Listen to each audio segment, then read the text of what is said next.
For centuries, spirit boards have beckoned to the bold and the curious, gateways to a realm shrouded in mystery and shadow. From ancient divination tools to the modern Ouija board, these enigmatic artifacts offer more than mere communication. They promise encounters with the unknown. Each session, each movement of the planchette might unfold tales of long-forgotten spirits, stir dormant demons, or unveil the deeper mysteries of the human psyche. Across ages and cultures, these boards have sparked both fascination and fear, weaving tales of eerie conversations and chilling revelations. Are these whispered messages from beyond the grave, malevolent entities from darker worlds, or simply echoes of our innermost thoughts and fears? The allure of uncovering these secrets has drawn many to the spirit board's otherworldly charm. Prepare to explore the thin veil that separates us from the spectral, where each flicker of the planchette fuels the age-old debate between skeptics and believers.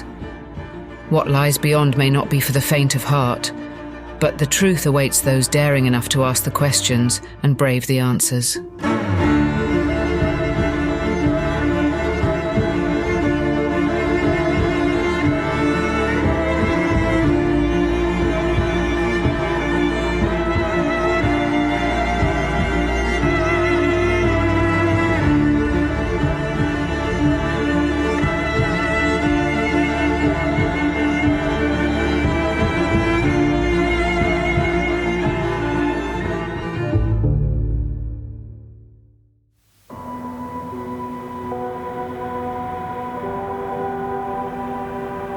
The origins of spiritual communication tools stretch far into the depths of human history, weaving through civilizations as diverse as the Egyptians, Chinese, and Greeks.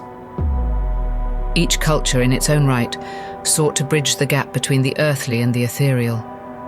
Among these ancient practices, pendulum divination stands out for its simplicity and profound mystery. The pendulum, typically a weight hung from a string or chain, is held over a cloth inscribed with letters, numbers, or yes-no markers. As questions are posed, the pendulum swings, guided, some believe, by spiritual forces or the subconscious mind, to spell out answers or indicate a direction, revealing insights obscured to the waking mind. Automatic writing, another venerable form of spiritual inquiry, has roots that can be traced back to the mystics of medieval times and was revitalized during the rise of spiritualism in the 19th century. This practice involves a person, often a medium, entering a trance state where they relinquish control of their hand to unseen forces. The pen they hold scribbles words or messages on paper, purportedly from spirits communicating from beyond. It was embraced by many who believed it allowed direct, unfiltered communication with deceased loved ones or ancient spirits, providing comfort or unearthly wisdom. These methods, echoing through the corridors of time, highlight humanity's enduring quest to understand the unseen elements of our existence. They are not merely relics of spiritualism, but are living practices that continue to evolve and adapt, offering windows into the profound and often unsettling realm of the unknown. As we explore these ancient paths of spiritual dialogue, we tread on sacred ground, touching the essence of our collective human spirit that persistently seeks to connect with the vast, mysterious universe around us. As the thread of spiritual communication winds through history, the emergence of the first known spirit boards marks a chilling chapter in the human quest to decipher the unknown. These early boards, forebearers to the Ouija, surfaced in various forms across multiple cultures, each adapting the concept to their mystical traditions. In China, as early as 1100 AD during the Song dynasty, a practice known as Fuji, automatic writing using a planchette, was employed not only as a means of necromancy, but also as a state oracle, revered and feared for its ability to tap into the wisdom of the ancients. The participants, often scholars and mystics, would gather in dimly lit chambers, their hands guided by the spirits to reveal divine messages on sheets of rice paper. Half a world away, similar practices were found among the spiritual traditions of ancient India, where mystics used jadoo boards to communicate with the gods. These artifacts, often elaborately decorated, served as sacred conduits to the divine, offering guidance and revelation to those who dared to inquire. In West Africa, the Akan and other tribes used Baula Kiswahili boards, not just for spiritual communication, but as tools for divination and teaching moral lessons. These boards, embedded with the wisdom of ancestors, were respected as powerful spiritual tools that connected the living with the spirits of the afterlife. These early spirit boards, each unique yet bound by a common purpose, serve as a testament to the universal human desire to explore the realms beyond our understanding. They remind us that our fascination with the afterlife and the spirit world is neither new nor fleeting, but a profound component of the human experience, etched into the very fabric of our existence.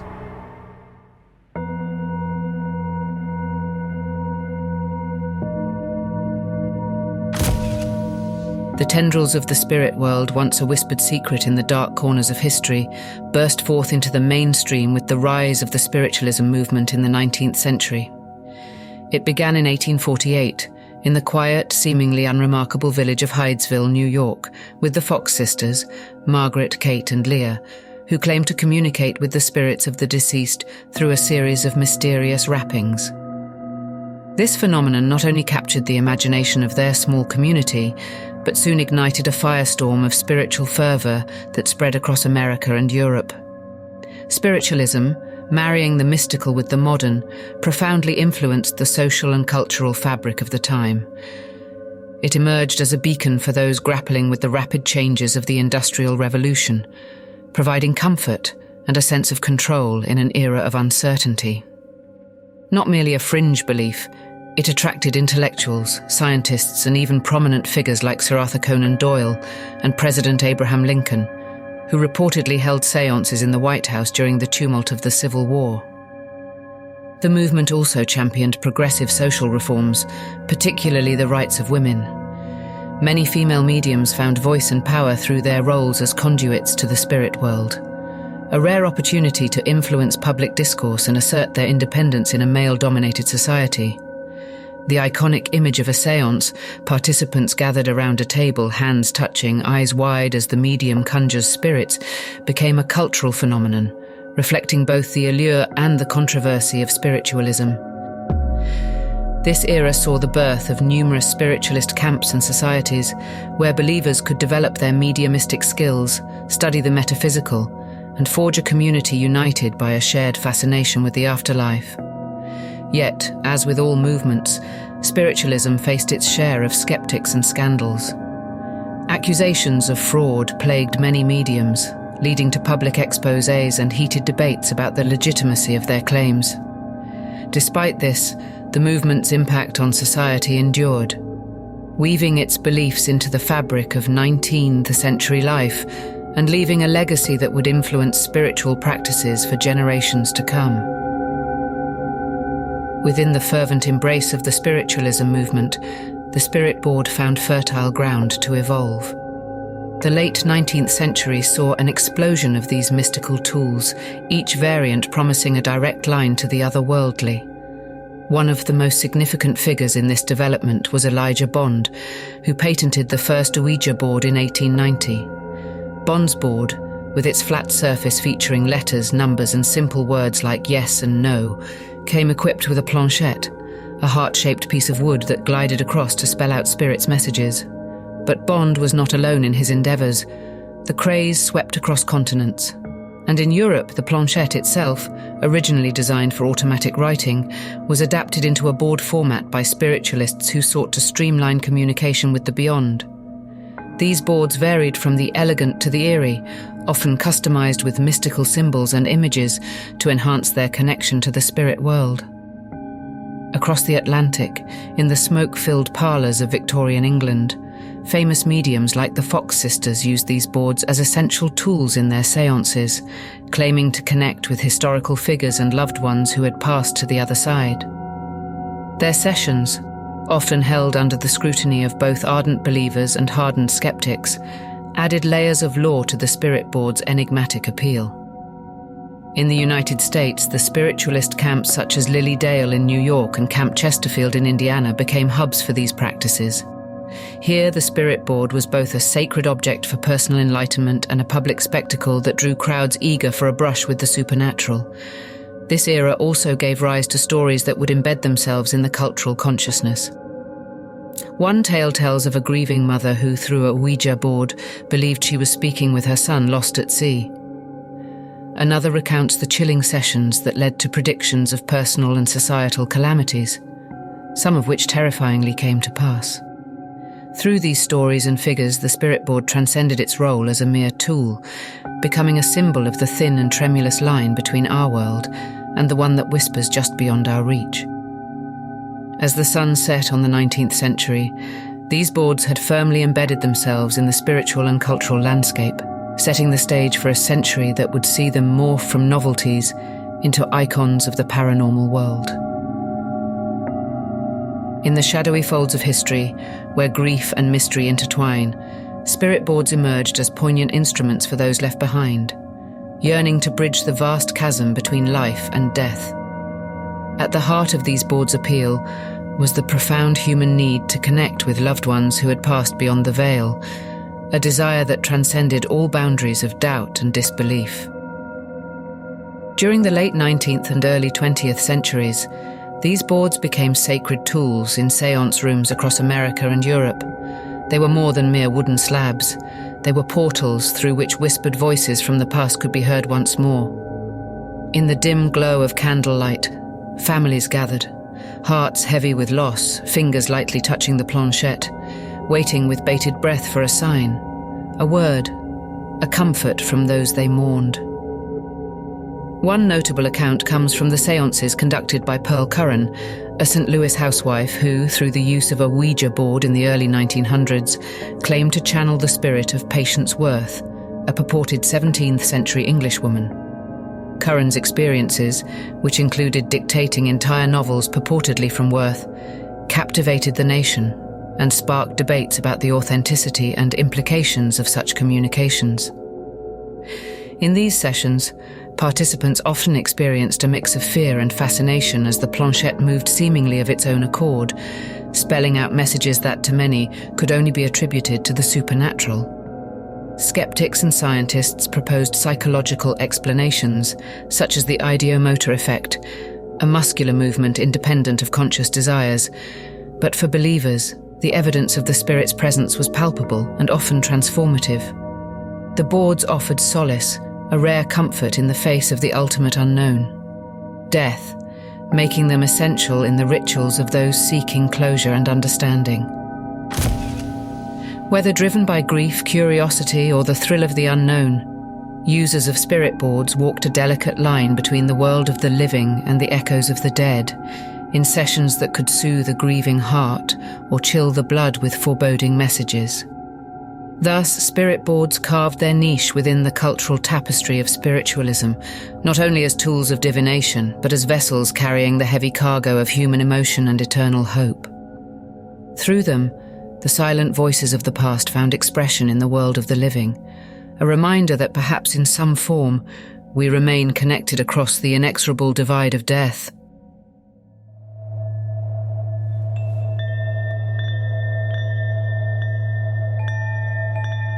In the unfolding saga of the spirit board, the dawn of the 20th century brought with it a pivotal transformation. The Ouija board, once a niche tool for spiritualists, was about to become a cultural icon. The catalyst for this remarkable evolution was none other than the Parker brothers, a name synonymous with board games. In 1966, this company, already famous for games like Monopoly, acquired the rights to the Ouija board from the estate of William Fuld, who had been instrumental in its commercial success since the early 1900s.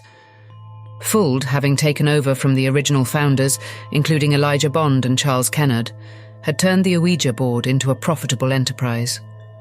He touted it as both a mystical oracle and a family entertainment, navigating the fine line between the parlors of mediums and the living rooms of America.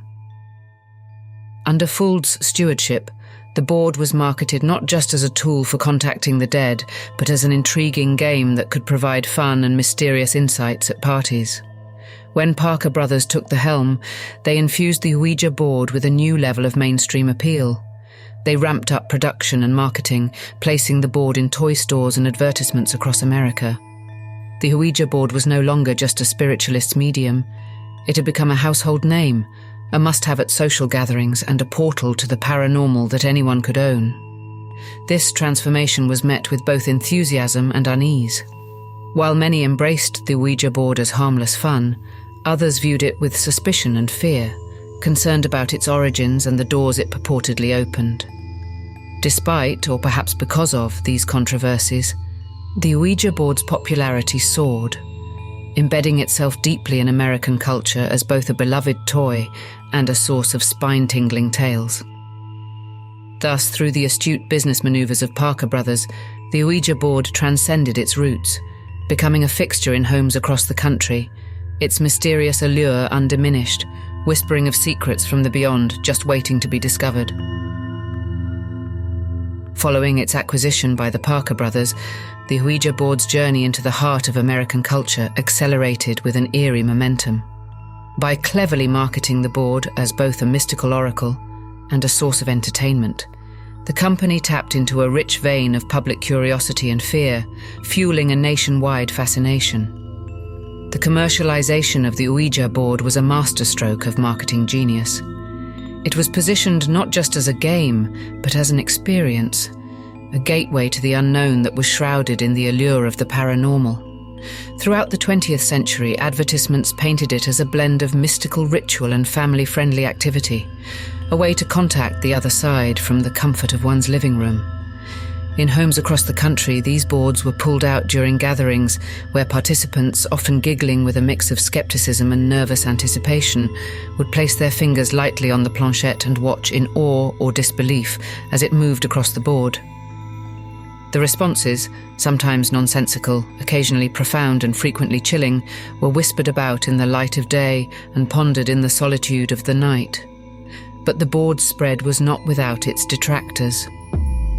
Religious groups and skeptics alike warned of its potential dangers, claiming that its use could lead to psychological distress or worse, unwelcome spiritual encounters. Yet these warnings only fueled the board's mystique and sales, embedding it further into the fabric of American pop culture. By the late 20th century, the Ouija board had become a fixture in popular media, featured in horror films, novels, and television shows, each portrayal reinforcing its reputation as a tool of both intrigue and dread. This depiction continued to stoke the public's imagination, ensuring the board's place in the pantheon of American folklore. Thus, through its commercialization, the Ouija board became more than a simple game. It transformed into a cultural icon, encapsulating the timeless human desire to explore the mysteries of life and death, presence and absence, forever blurring the lines between entertainment and the ethereal. While the Ouija board looms large in the public consciousness, it is but one member of a diverse family of spirit boards, each with its own haunting legacy. These lesser-known siblings, often overshadowed by their more famous counterpart, carry tales and traditions that are no less fascinating. Take, for instance, the witch board, a variant that found its niche in the early 20th century. This board was often crafted with a mystical aesthetic, featuring moon and star motifs, and was particularly popular among practitioners of folk magic and spiritualism. Its users sought not just communication with the departed, but guidance in matters of destiny and spiritual growth. Then there was the angel board, designed to specifically contact angelic beings rather than the spirits of the departed. With its angelic inscriptions and more benevolent branding, it appealed to those who sought a lighter, more divine interaction, offering solace and protection from the darker reputations associated with other spirit boards. Across the Atlantic, the European tradition offered the talking board, a term broadly used for various spirit boards, but also a specific style popular in Victorian England. These boards were often ornate, featuring elaborate images and scripts, reflecting the Victorian fascination with the Gothic and the arcane. They were used in elaborate séances by high society, where the thrill of contacting the beyond was as much a social spectacle as it was a spiritual endeavour. Each of these boards, with their unique features and backgrounds, contributed to the rich tapestry of spiritual communication tools. They served as mirrors to the cultures and epochs that produced them, reflecting varied beliefs, fears and desires about the afterlife and the unseen world. As we explore these diverse instruments, we see not just the nuances of their design and use, but the universal and enduring allure of making contact with something greater, something beyond, something that perhaps lies just beyond the veil of our understanding. This quest, eerie yet profoundly human, continues to whisper through the ages, inviting the brave and the curious to listen and perhaps to speak.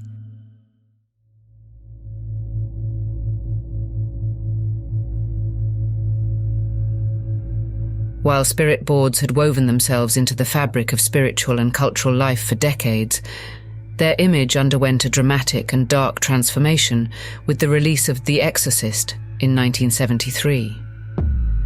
This seminal horror film introduced audiences around the globe to a terrifying narrative in which a young girl, Regan, becomes possessed by a malevolent entity after playing with a Ouija board. The film, based on William Peter Blatty's novel, which itself was inspired by alleged real events of demonic possession in the 1940s, catapulted the Ouija board into the realm of the sinister. The Exorcist not only shattered box office records but also deeply impacted public perceptions of spirit boards. Almost overnight, the Ouija board was no longer seen just as a curious or benign parlor game. It was now a symbol of unbridled terror, a portal to malevolent dimensions that could unleash unspeakable horror on the unsuspecting. Parents forbade its use, religious groups condemned it, and cultural commentators debated its influence, with stories circulating of strange occurrences during screenings of the movie or in homes where a board was used. This cultural shift was profound. Sales of the Ouija board spiked as some thrill seekers were drawn to its forbidden allure, while others stowed their boards in attics or burned them, fearing they might invite dark forces into their homes. The board had tapped into a deep cultural vein of fear, linking it indelibly to the supernatural horror genre. The Exorcist set a precedent, and soon other films and television shows followed suit, each reinforcing the Ouija board's connection to demonic and paranormal activity. This portrayal seeped into the collective consciousness, ensuring that the spirit board's image would be associated with a chilling caveat: dare to use it and risk the darkness slipping through. Following the chilling cinematic portrayal of the spirit board in The Exorcist, a series of legends and warnings began to envelop the Ouija board, further darkening its mystique. Among the most pervasive of these cautions is the admonition to never play alone. This warning stems from a deep-seated belief that solitary use of the board could render an individual vulnerable to spiritual manipulation or possession, as the collective protection offered by a group is absent. Tales of eerie occurrences during solo Ouija sessions abound, with accounts of strange noises, unexplained movements in the room, and even voices emanating from nowhere. These stories serve to reinforce the board's reputation as a portal through which something malevolent can emerge if not properly managed. Additionally, the law surrounding the Ouija board often includes specific rules purported to safeguard users from dark spirits. These include never using the board in a cemetery, always saying goodbye to the spirits to close the communication portal, and never taunting a spirit to prove its presence. Each rule adds layers to the board's cultural significance, transforming it into a ritualistic experience laden with danger and respect for the unseen. The fears associated with these dark spirits are not just modern inventions, but are deeply rooted in the historical use of spirit communication tools, where boundaries between worlds were respected and feared. The modern narrative of the Ouija board taps into this ancient apprehension, reminding users that the veil between life and death, once lifted, may reveal more than mere messages. It might just allow something sinister to slip through. As these legends proliferate, they weave the Ouija board further into the fabric of supernatural folklore, cementing its status as not merely a tool for communication, but as a potent symbol of the paranormal, charged with intrigue and dread. The eerie reputation of the Ouija board is not built on myths alone, but is also cemented by a series of notable incidents and personal accounts that whisper of its uncanny power. One of the most famous of these is the story of Pearl Curran, a St. Louis housewife in the early 1900s, who claimed that the spirit of Patience Worth, a 17th century Englishwoman, communicated through her board. Over several decades, Curran, under Worth's name, produced vast amounts of poetry and several novels, which she insisted were dictated to her from beyond the grave. In a more sinister vein, the case of Gary Gilmore, a convicted murderer who demanded his own execution in 1977, has a curious link to the Ouija board. Gilmore reportedly became obsessed with the board during his youth, and it was through its messages that he believed his fate was prophesied. This chilling connection between a real-life crime and the Ouija board only fueled public fear about the influence such a tool could wield. Furthermore, in 1994, the board was at the center of a widely publicized court case in Texas, where a group of jurors used a Ouija board in a hotel room to consult the spirit of the murder victim about the guilt of the defendant. This unusual and controversial method led to widespread debate and eventually a mistrial, highlighting the deep-seated belief in the board's ability to reach into the afterlife. These stories, whether they inspire intrigue, skepticism, or outright fear, contribute to the Ouija board's mystique and are often shared in hushed tones at gatherings or cited as warnings against its use. Each account, brimming with details of unexplained phenomena, serves to fortify the board's reputation as not just a game, but as a powerful, if not dangerous, gateway to the unknown. These personal narratives ensure that the Ouija board remains a fixture in the landscape of the paranormal, a subject of endless fascination and foreboding.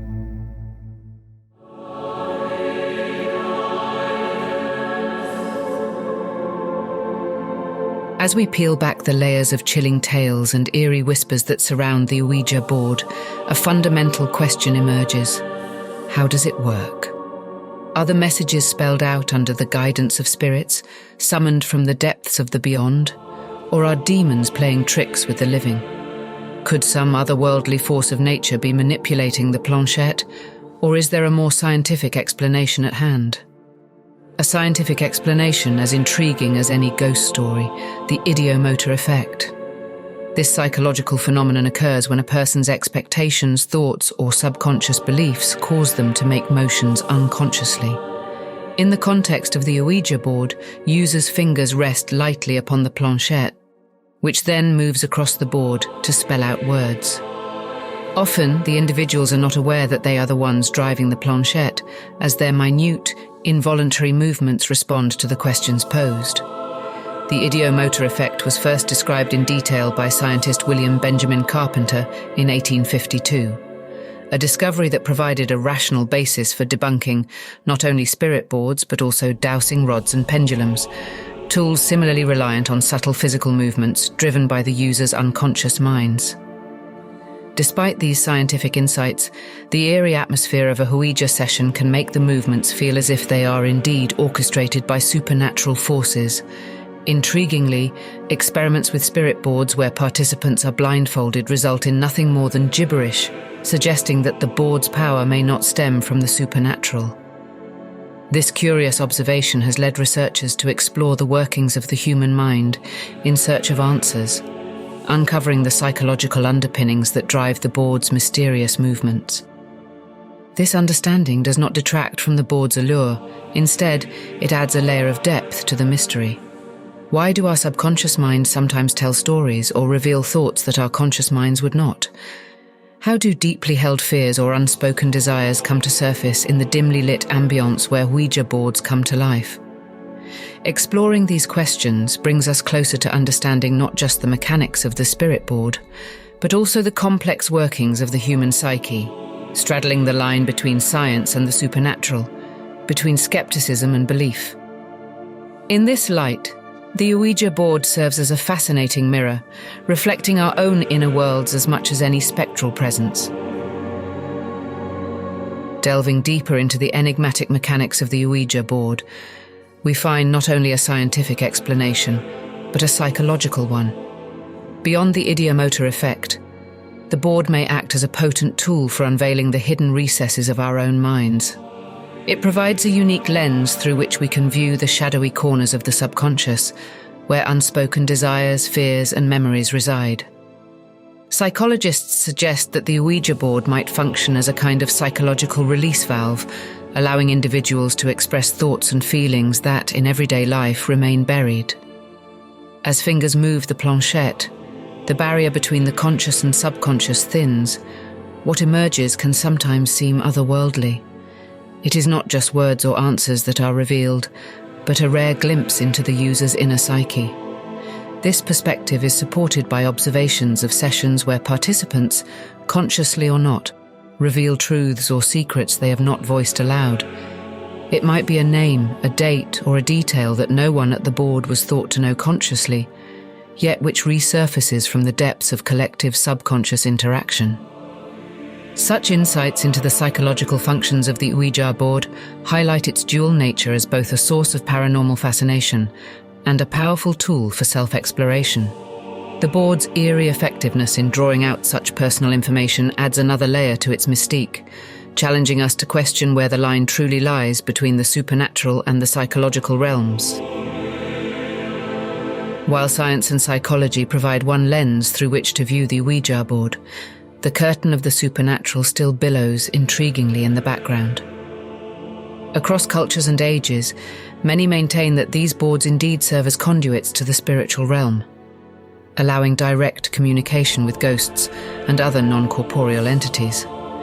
This belief persists robustly, undeterred by the skeptical eyes of science, rooted deeply in the human experience of the mysterious and the divine. The paranormal theories suggest that the Ouija board, by some arcane mechanism, taps into the spiritual plane, a dimension where spirits linger, disconnected from the physical world yet eager to communicate. According to these theories, the board acts as a bridge, a kind of spiritual telephone line that allows the living to speak with those who have passed. However, using this telephone requires caution. Not all spirits are who they claim to be. Figures like Aleister Crowley and other practitioners have warned that elemental spirits or even demons might manipulate the board, masquerading as deceased loved ones to deceive and manipulate the living.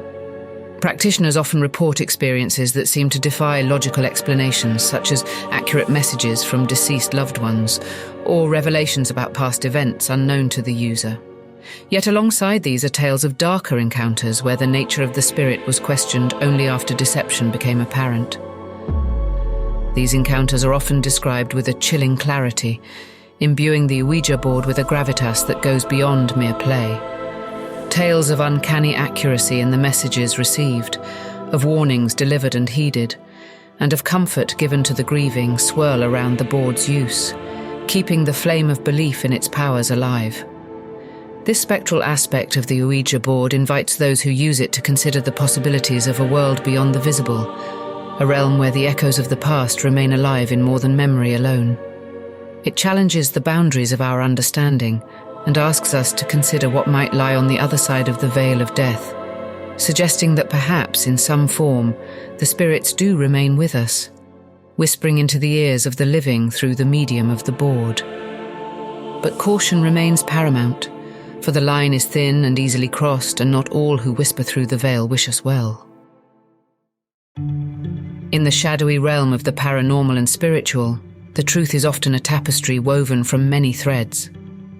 The ideomotor effect and psychological explanations for the workings of spirit boards do not necessarily preclude their spiritual and paranormal significance. Instead, they contribute to an intricate web of spiritual phenomena, shaped by human thought, belief, and enigmatic forces beyond our understanding. Spirit boards have left an indelible mark on culture and our collective fascination with the afterlife. They serve not just as tools for communication with the unseen, but as mirrors reflecting our deepest fears, our unspoken desires, and our eternal quest for understanding what lies beyond the veil of mortality. The allure of these boards spans centuries and continents, manifesting the universal urge to connect with something greater, something timeless, something deeply embedded in the human psyche. As we draw the curtains on this exploration, we are left with more questions than answers. Are spirit boards merely channels through which our subconscious fears and desires communicate? Or are they indeed portals to another dimension, allowing us to touch the ethereal and the eternal? Can a simple board marked with letters and numbers truly breach the boundaries between worlds, or is it the power of belief that calls forth the spirits of the dead? These questions beckon us to delve deeper, to continue the dialogue, and to explore the profound mysteries of the spirit board. As we ponder the true nature of these enigmatic tools, we invite you, the viewer, to reflect on your own beliefs and experiences. What mysteries might you unlock with a whisper from the beyond? And more intriguingly, what might whisper back?